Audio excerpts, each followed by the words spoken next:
جشن عید میلاد النبی صلی اللہ علیہ وآلہ وسلم کہیں 12 ربیع الاول پہ منایا گیا تو کہیں 13، کہیں 14 اور کہیں 15 کو منایا گیا۔ کچھ نہ یہ ہے کہ یہ تعلیم کس نے دی؟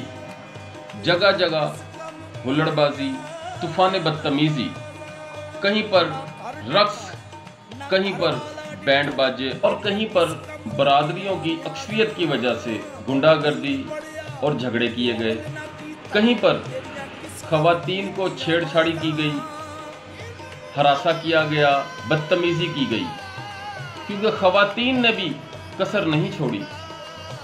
اسلامی ماڈلز کے سامنے کہیں ننگے سر، کہیں نیم عریاں لباس میں، اور کہیں تو لباس بھی ایسا پہنا ہوا تھا کہ لباس بھی شرما جائے۔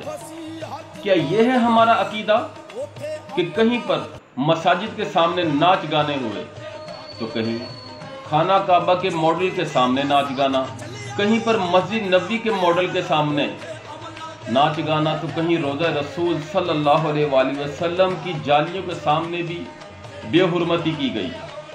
اگر کہیں پر ناچ گانا دیکھا گیا تو وہ بھی سینے پہ نالین پاک کا بیج لگا کر۔ کیا یہ بے حرمتی نہیں؟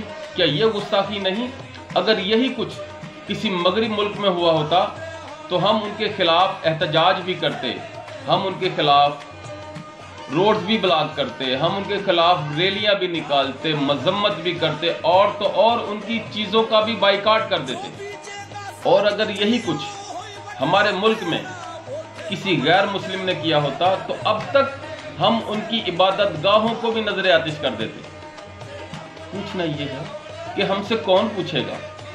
خدا را اب بھی وقت ہے، ہمیں چاہیے اجتماعی طور پر معافی مانگیں، توبہ استغفار کریں، ورنہ یہی بے ادبیاں، یہی گستاخیاں اتنی بڑی ہیں کہ جن کی وجہ سے پوری قومیں تباہ ہو جاتی ہیں۔ شاید کسی کے دل میں اتر جائے میری بات۔